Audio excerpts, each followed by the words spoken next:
Welcome to the Mile High webinar series. This is Dr. Daniel Knowles, and I am very excited about our guest that we're interviewing today.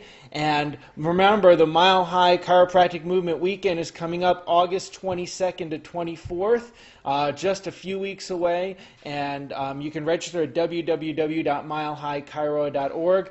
Today, we've been doing webinars with all of our upcoming speakers, and then I realized, something that a lot of people don't do is, in their programs and events, is really acknowledge that the exhibitors and the people that are supporting the event are just as important, if not, as much a part of the event as all the speakers. So I wanted to make sure to highlight our outstanding supporters like Anthony Carino, who's here with us today, and everything that they're doing with ChiroFutures. So Dr. Anthony, I am so grateful to be here with you.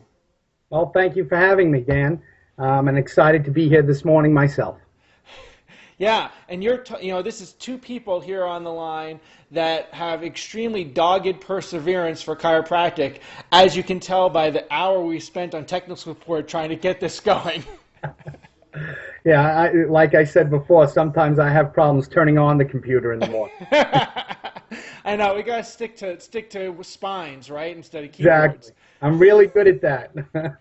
So, first off, tell me a little bit, and our viewers, you're supporting the Mile High program. You're going to be there as an exhibitor. Tell us a little bit about ChiroFutures and what ChiroFutures is and why you and Dr. McCoy started this program. Well, ChiroFutures is a risk purchasing group that's associated with a malpractice insurance company. The malpractice insurance company is Admiral Insurance, which is one of the largest insurance companies in the world. It is part of the W.R. Berkley system, and W.R. Berkley is basically considered the Warren Buffett of insurance. Admiral Insurance has about $12 billion in assets, and when we approached them a few years back, they loved the idea of chiropractic, and they loved the idea of getting on board with us.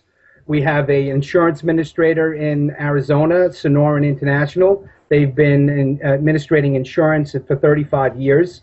For anyone who is a member already of ChiroFutures, they would know that they are definitely the real deal, and their service is phenomenal, and they're just a great group of people who are congruent with us chiropractically. 5 years ago, I saw a direction this profession was taking. I mean, it wasn't just 5 years ago. I've probably seen it over the last decade. And being in practice since 1989 and being a Life graduate with Dr. McCoy, we both were senior interns at Life together. We both studied under the Larry Webster, who was a mentor to us. That's my affiliation with the ICPA also.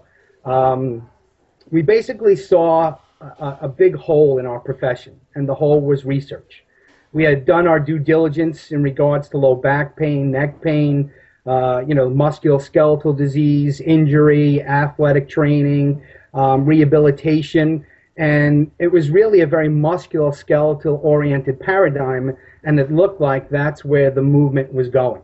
And it seemed that if we were going to protect the foundational tenets of chiropractic, the philosophy of subluxation, and that families, from the day a child is born to grandma, all needed to be checked for subluxations and all needed to have the benefit of and access to chiropractic, we had to do our job in providing monies to support research for things outside of just musculoskeletal care.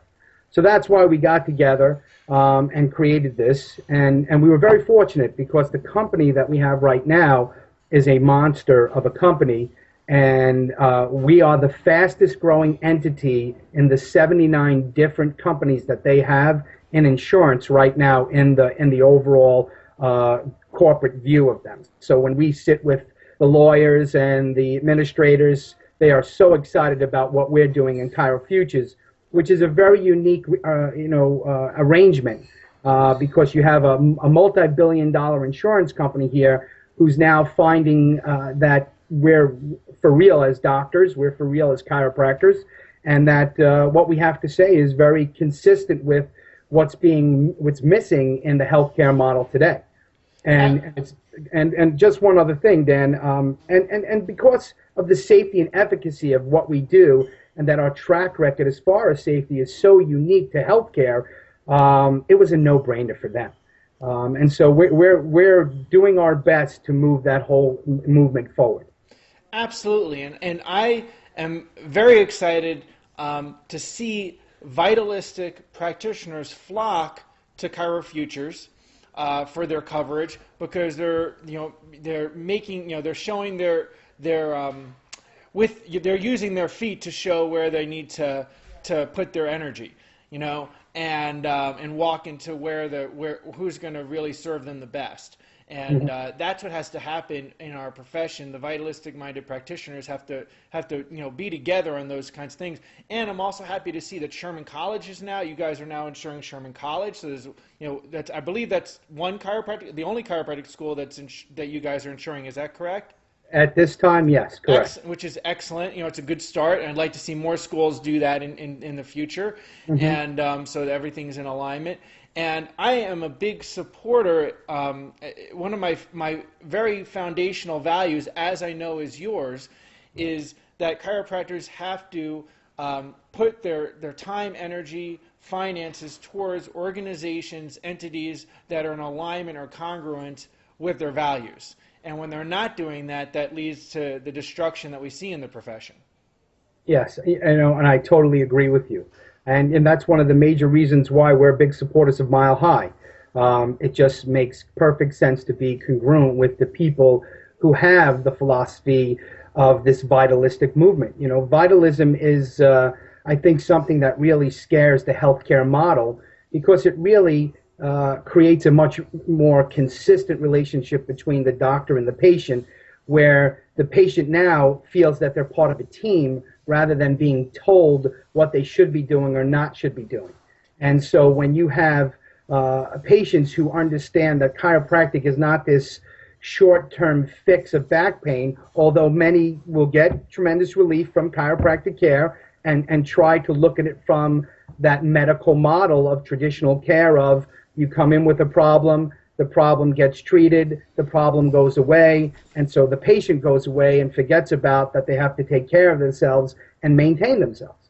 And so we're very, proactive in regards to that mindset, but we're also proactive in really separating the facts from the fallacies that are out there. One of the biggest things is that the third-party model is a model that supports chiropractic, pays for chiropractic, but pays for chiropractic in a very altered way of looking at chiropractic, because it's really the medicalization of chiropractic, where the emphasis is strain, sprain. It's that orthopedic physical therapy type mindset where there's a beginning, middle, and end of the story. And so that becomes very confusing for the patient and the practitioner if the dialogue isn't consistent from the day they start in their practice. And so patients come in, they have a third-party pay system, and they expect that that's going to take care of their health because somebody else is paying for it. And that's, I think, one of the biggest struggles we have as chiropractors, is because, we do see a rise in cash practices, but it's less than 10% of the profession.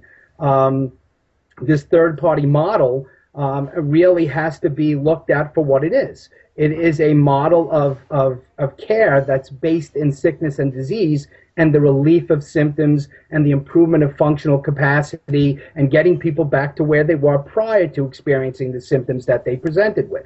So it's not a model that's very much congruent with the philosophy of vitalism, which is health maintenance, which is self-responsibility, which is doctor more as teacher and patient more as doctor. Because it's the patient who does the healing, it's the doctor that teaches them how to allow that process to occur and to embrace things outside of even chiropractic.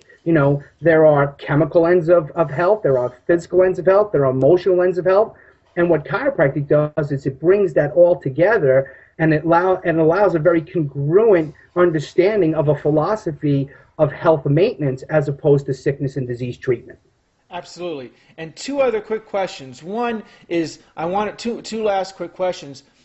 One is, so often when people pick an insurance company or some other thing along those lines. They pick by price, or they pick by who's closest or who they somehow get in touch with.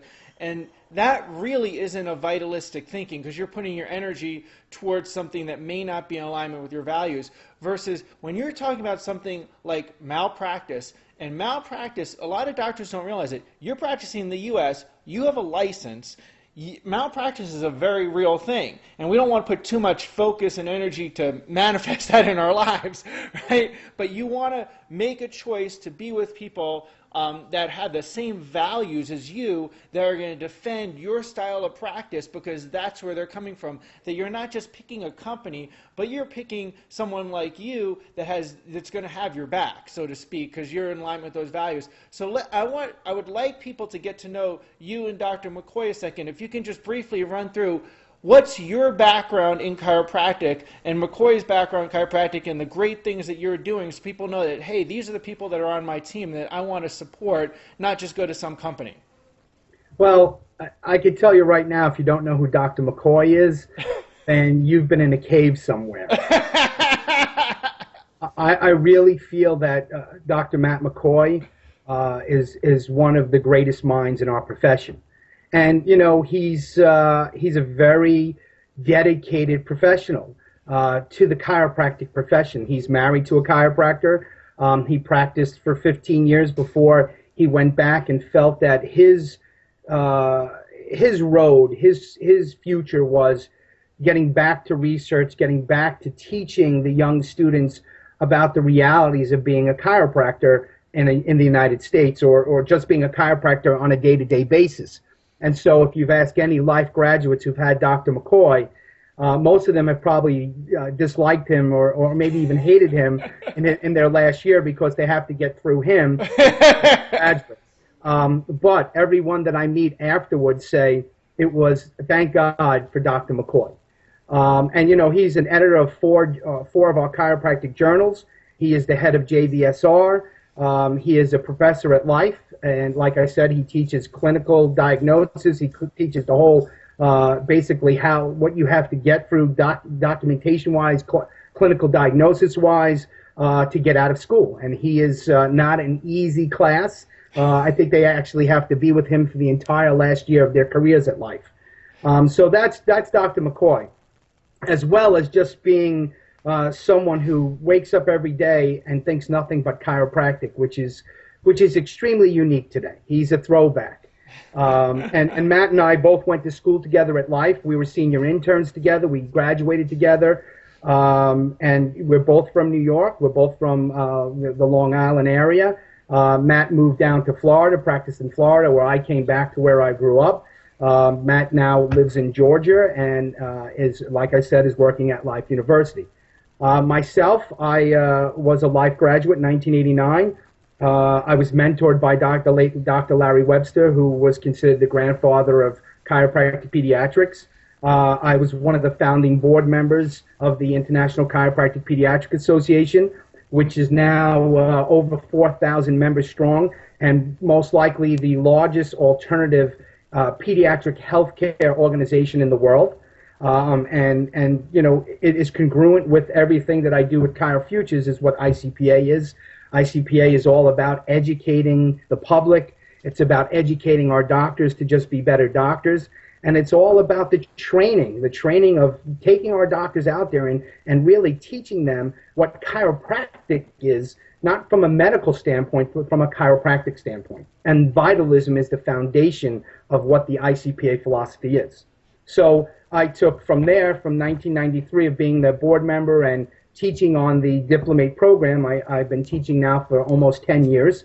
And I teach the class which is called Transitions to Wellness, which is really taking crisis care mindsets and transitioning your patients into a wellness model. And so with that congruency and with that background, the two of us, when I approached Dr. McCoy, again, I felt that we just had a tremendous weakness in really presenting research that supported subluxation. And so the questions began to become from the insurance companies and from the, the state boards of, why are you treating an asymptomatic patient? If a patient comes in with no symptoms, why should they be treated? Well, symptoms really have nothing to do with chiropractic. So what research did we have that had anything to do with people who didn't have symptoms? Okay, so vitalism wasn't even something, quality of life wasn't even something that you really looked at. And I know your dad had a big, was a big part of that foundation when he brought this vitalistic network work that he did and that he developed, where it was really just looking at the person and looking how they vibrated and they were in tone with the environment around them. And that was very unique, but yet there was minimal research that really chiropractic had to support any of that. Right. And then after people's symptoms went away, if you did get a symptomatic patient, what did you do with them? How did you take care of them? How did you keep them well? And there's really no guidelines for that outside of what we do. There's not a health and wellness guideline in the medical model. There's and the prevention is a controversial one. It's vaccination, it's early detection, which really isn't pure prevention. So we felt that how do we create a wellness model? How do we protect it? How do we research it? And Matt has joined forces with some of the best researchers in the world. One of them is Joel Alcantara, who's our researcher at ICPA. Another one is Christopher Kent, and everybody knows who Chris is.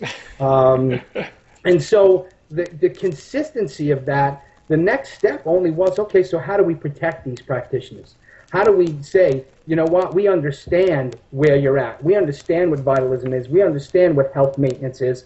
And so we don't think it's against the law for you to take care of people if they don't have symptoms. And we don't think that everything needs to be based upon symptoms and beginning and ends of treatment, but that is a part of chiropractic. There are plenty of chiropractors who are subluxation based who just feel that their job is to relieve people of the low back pain or the pain syndromes they have, and pain is the biggest complaint you see across the board. It's what people suffer from the most. It's what disables more people than any other thing in our country. It's what keeps people out of work. And so the pain model is okay with us, but you have to tell them what the foundation is of what we do. So the side effect of removing a subluxation may be that someone's pain goes away, someone's sciatic pain goes away. Another side effect from removing subluxation could be that someone becomes fertile. Someone has better digestion. Someone has more energy, better breathing patterns. And so what we really saw was a lot of doctors who were taking care of sick people, sick children, and sick individuals who were coming in with medically diagnosed conditions, and then we're struggling to see, how do I document it? How do I put it out there so it doesn't look like I'm treating a medical condition that's out of my scope? So there were a lot of things that we had to look at to really drive research in a very consistent way. And so what we've done with the funds that we've raised in ChiroFutures is, one, we have sent scholarships. We have created scholarships for students that they can win a scholarship, and we are putting people through Emory University. Through right now, we have one student who's in a Master's of Public Health and is going to become a PhD, and is going to become what we call our little warrior. And basically, what we want to do is we want to put one of these students in school every other year, because it's extremely expensive, and we're paying for all that. It's highly expensive to put someone through an MPH and also a PhD program. But the realities of that is that we're making connections in the most researched area of the country as far as putting out research. We have the CDC around Emory. We have the Carter Foundation, which is international. It touches every part of the globe. And we want to have a little world right in the middle of all that, but we don't want it to be skewed or bastardized, because we want chiropractic philosophy to be exposed to the research end of medicine. And I can tell you right now, in the beginning stages, showing them what we do, they had no idea that chiropractic was anything outside of back pain. And so that is a problem. It's not that medicine hates chiropractic or the federal government hates chiropractic. It's that it's misunderstood. And when you don't have a cultural authority, why is it that a person never would doubt, if they went to a dental office, no matter what part of the country, they know what a dentist does. If they went to an ENT anywhere in the country, they know what an ENT does. They know what a GP does, a neurologist does. But when you ask them what a chiropractic does, you probably get about 100 different stories in the 115 people you ask. And yeah, it's so true. And I've seen that in the profession since I've been in it. I know you've seen it since then, since you've been in it. And you know, I am grateful that you. One of the things about insurance is insurance helps you sleep at night. It And certainly does. with you and Matt at the helm, it helps me sleep at night. Then I know that you guys, with your background and mindset, would be who would be looking at a case if I had one come up. And that's when it comes down to in terms of who you select. And most people, unfortunately, look at it by dollars and cents. And the better way to look at it is like who's gonna really support your values and your type of case and your type of practice. So I am so grateful for all that you're doing in chiropractic, and so grateful for your support of the Mile High program, and also everything you're doing with the ICPA and giving back to the profession, because the new culture of the vitalistic practitioners has to be not what we do in the four walls of our office, but what do we do outside of them too, you know. Correct. And you guys are a supreme example of that. So I'm really grateful for your support. Well, thank you, Danny, so much. And thank you for having me today. I enjoy this. Not so much the half hour to 45 minutes of pre-computer work. I'm so sorry I could not connect with you, but you know innately I'm always connected with you and your philosophy. Well, you know, we had to clear that subluxation first. Exactly. So, and I'm grateful that, you know, thank you for your support. If people have not gotten registered yet for Mile High, www.milehighchiro.org, August 22nd and 24th. See you all there, and look up ChiroFutures. Thank you so much, Danny. And you could not find a better time of year to be out in Colorado. This is true. August. If you like Colorado in the winter, you love it in the summer. So, Exactly. So, excellent. Well, have an excellent day. Good luck teaching at Life today. I know you're going down there, and thank you for all you do.